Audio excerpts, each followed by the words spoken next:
Dear students, welcome back to Shivamurthy's academy YouTube channel. ಇವತ್ತಿನ ವಿಡಿಯೋದಲ್ಲಿ ನಾವು ಇವತ್ತು ನಡೆದಂಥ accountancy second PUC preparatory exam question ಪೇಪರ್ಗೆ ಸರಿಯಾದ ಉತ್ತರವನ್ನು ನೋಡ್ತಾ ಹೋಗೋಣ. ಉತ್ತರ ನೋಡೋದಕ್ಕಿಂತ ಮುಂಚೆ ನೀವೇನಾದರೂ ಫಸ್ಟ್ ಟೈಮ್ ನಮ್ಮ ಯೂಟ್ಯೂಬ್ ಚಾನಲ್ ನೋಡ್ತಾ ಇದ್ದರೆ ಈ ಕೂಡಲೇ ಚಾನಲ್ಗೆ ಸಬ್ಸ್ಕ್ರೈಬ್ ಆಗಿ ಪಕ್ಕದಲ್ಲಿರೋ ಬೆಲ್ ಐಕನ್ನ ಕ್ಲಿಕ್ ಮಾಡಿ ಆಲ್ ನೋಟಿಫಿಕೇಷನ್ ಆನ್ ಮಾಡ್ಕೊಳ್ಳೋದ್ರಿಂದ ನಾನು ಅಪ್ಲೋಡ್ ಮಾಡೋ ಎಲ್ಲ ವೀಡಿಯೋಸು ನಿಮಗೆ ನೋಟಿಫಿಕೇಷನ್ ಮುಖಾಂತರ ಸಿಗುತ್ತೆ. ಈಗಾಗಲೇ ನಾನು ಪ್ರತಿಯೊಂದು ಡಿಸ್ಟಿಕ್ದು ಕೂಡ ಕ್ವಶನ್ ಪೇಪರ್ಗೆ ಕೀ ಆನ್ಸರ್ನ ಅಪ್ಲೋಡ್ ಮಾಡಿದ್ದೀನಿ. ಆ ವಿಡಿಯೋ ಲಿಂಕ್ ಕೂಡ ಈ ವಿಡಿಯೋ ಕೆಳಗೆ ಅಂದರೆ ಡಿಸ್ಕ್ರಿಪ್ಷನ್ ಬಾಕ್ಸ್ನಲ್ಲಿ ಪ್ರತಿಯೊಂದು ವಿಡಿಯೋ ಕೂಡ ಇಂಪಾರ್ಟೆಂಟ್ ವಿಡಿಯೋ ಕೂಡ ಟ್ಯಾಗ್ ಮಾಡಿರ್ತೀನಿ, ನೋಡಿ ಚೆಕ್ ಮಾಡ್ಕೊಳ್ಳಿ. The clashes of partnership deed can be allayed with the consent of option D, all partners. ಎರಡನೇ question, and resolution of a partnership firm partners capital account are closed through option A realisation account. Third question, external users of financial statement do not include option A shareholders. Non-current assets are expected to use in business for long period.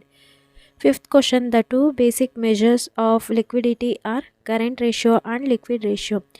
Fill in the blanks na ನೋಡ್ತಾ ಹೋಗೋಣ. The agreement should be to be carrying on lawful business. Unrecorded assets are to be credited to revaluation account. 10,000 9% debentures issued at par 9% means interest.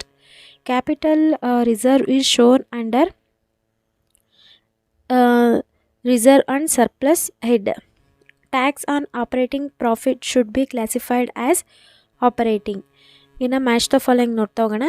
New ratio minus old ratio, gain ratio, partners loan, settle through bank account, calls in at raise, unpaid call money, horizontal analysis, comparative statement, payment of interim dividend,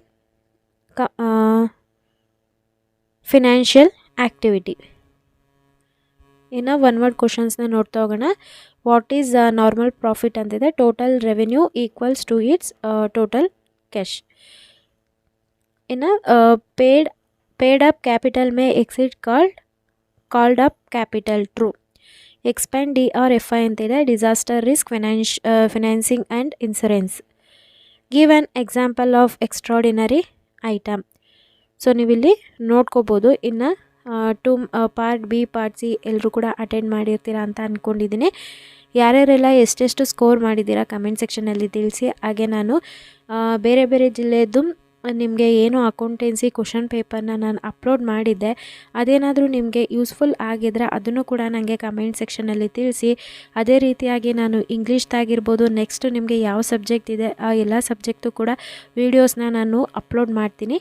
ಆ ಎಲ್ಲ videos ಸಿಗಬೇಕು ಅಂತಂದರೆ ಚಾನಲ್ಗೆ subscribe ಆಗಿರಬೇಕು. ಮತ್ತು ಈ video ಏನಾದರೂ ನಿಮಗೆ ಯೂಸ್ಫುಲ್ ಆಯಿತು, ಇನ್ಫಾರ್ಮೇಟಿವ್ ಆಗಿತ್ತು ಅಂತಂದರೆ ಲೈಕ್ ಮಾಡೋದನ್ನ ಮರಿಬೇಡಿ. ಹಾಗೆ ಈ ವಿಡಿಯೋನ ಆದಷ್ಟು ನಿಮ್ಮ ಫ್ರೆಂಡ್ ಸರ್ಕಲ್ನಲ್ಲಿ ಶೇರ್ ಮಾಡಿ. ನೀವು ಹೆಚ್ಚೆಚ್ಚು ವೀಡಿಯೋಸ್ಗೆ ಲೈಕ್ ಮಾಡಿ, ಶೇರ್ ಮಾಡಿ, ಸಬ್ಸ್ಕ್ರೈಬ್ ಮಾಡೋದ್ರಿಂದ ನಮಗೆ ತುಂಬಾ ಮೋಟಿವೇಟ್ ಆಗುತ್ತೆ ಇನ್ನೂ ಹೆಚ್ಚು ವೀಡಿಯೋಸ್ನ ಅಪ್ಲೋಡ್ ಮಾಡೋದಕ್ಕೆ. ಯಾರೆಲ್ಲ ನನ್ನ ಚಾನಲ್ಗೆ ಸಬ್ಸ್ಕ್ರೈಬ್ ಆಗಿದರೆ ಎಲ್ರಿಗೂ ಕೂಡ ನಾನು ಧನ್ಯವಾದ ಹೇಳೋದಕ್ಕೆ ಇಷ್ಟಪಡ್ತೀನಿ. Thank you.